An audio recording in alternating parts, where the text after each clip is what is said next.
La erosión hídrica, que se produce por el paso del flujo de agua, que puede ser pluvial o fluvial, o sea, las escorrentías de agua que arrastran la tierra. La erosión eólica, que se produce por el viento que sopla con fuerza.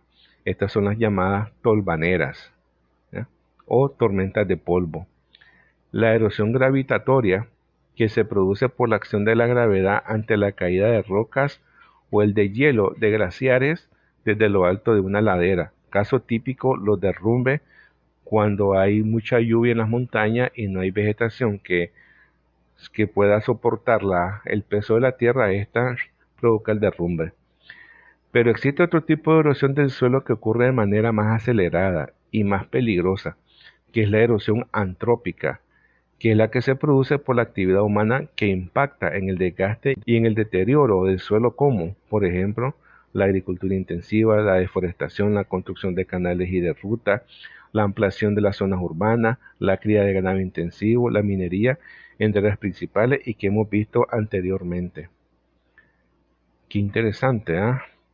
Para que miren que nosotros provocamos el daño en la naturaleza. Bien, el manejo y conservación de los suelos es un sistema que complementa y combina obras estructurales, o sea, estructuras hechas por el hombre, medidas agronómicas en los cultivos de fertilidad y agroforestales. Este sistema debe aplicarse de la forma más completa posible si se desea tener éxito, tanto en la protección del suelo como en la productividad.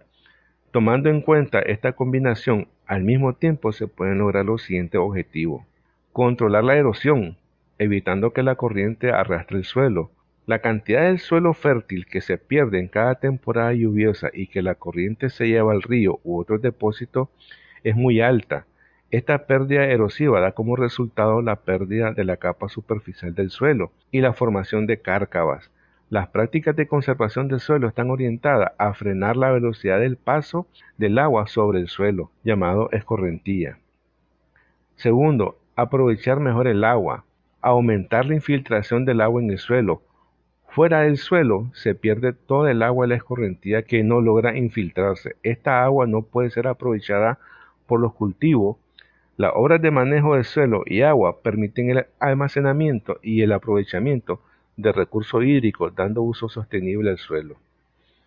También mejorar la fertilidad de los suelos y prevenir con más eficiencia las plagas y enfermedades.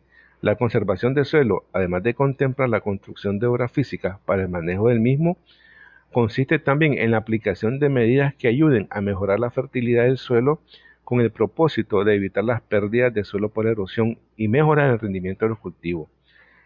Para lograr estos objetivos existen numerosas prácticas de conservación y todas giran alrededor de los siguientes 4 principios para el manejo del suelo. Primer principio, proteger la superficie del suelo. Una cobertura vegetal protege el suelo contra el golpe de las gotas de lluvia y el arrastre del agua por escorrentía.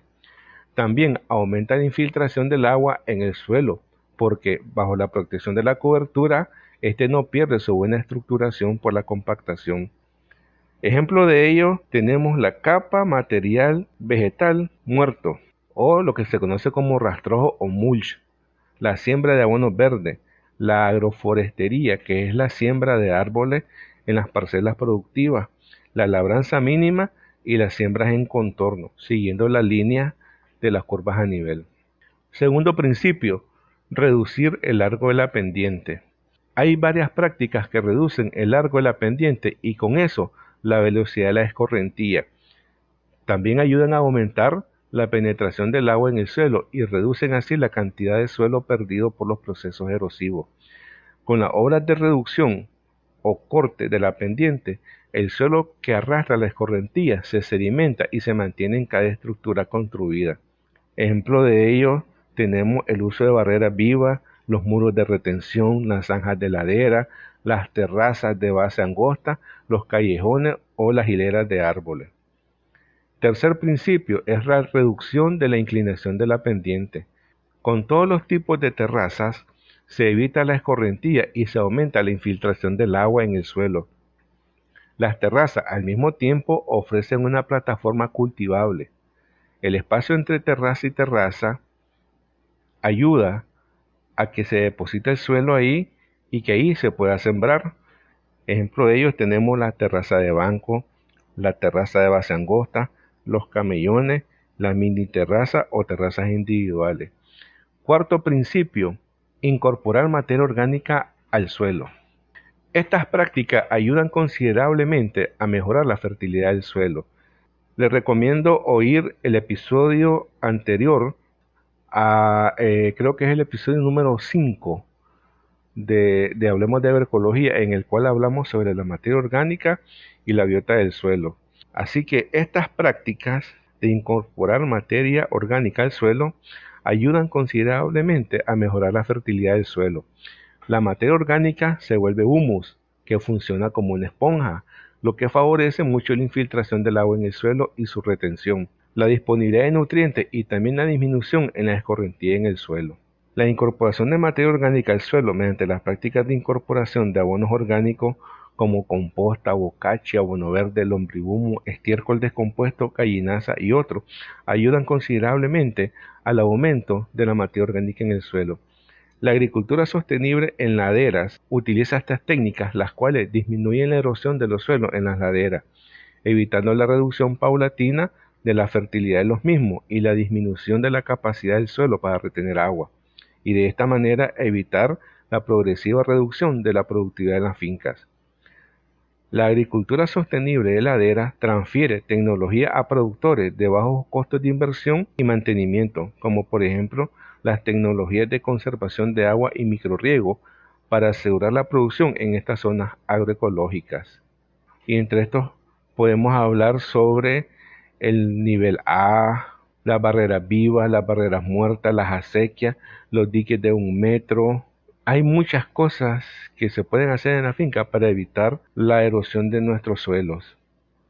Así que, amigos productores, les recomiendo encarecidamente proteja la vegetación de su finca, proteja la materia orgánica que está en el suelo, proteja la biota del suelo, que esto le va a garantizar fertilidad, le va a garantizar buenos rendimientos de sus cultivos, le va a garantizar agua en su finca, agua en los ríos, agua en el pozo. Y en general, recuerde, la lógica en la naturaleza es exacta y nosotros tenemos que seguir esa lógica. Por el amor de Dios, no use herbicidas ni insecticidas edáficos, no haga quemas, reforeste lo más que pueda su parcela e incorpore materia orgánica al suelo. Esto ayudará a mejorar, alimentar y recuperar la biota del suelo, que mejorará la salud biológica del suelo de su parcela, sitio o finca, y reducirá la erosión de su finca. Ayude a Pachamama, cuide la naturaleza. Escuche el próximo episodio de la 3ª temporada sobre huertos urbanos, periurbanos y agricultura de patio en Hablemos de Agroecología, el podcast del productor y el estudiante agropecuario. Bien, no me queda nada más que recordarles escuchar nuestro podcast los días lunes de cada semana y escriba sus testimonios y aportes a saulopesni@gmail.com con la palabra agroecología en el asunto del correo. Visita el blog hablemosagroecología.blogspot.com y búscanos en Facebook como Hablemos de Agroecología. Recomiende nuestro podcast a sus amistades. Recuerde, Hablemos de Agroecología, el podcast del productor y el estudiante agropecuario.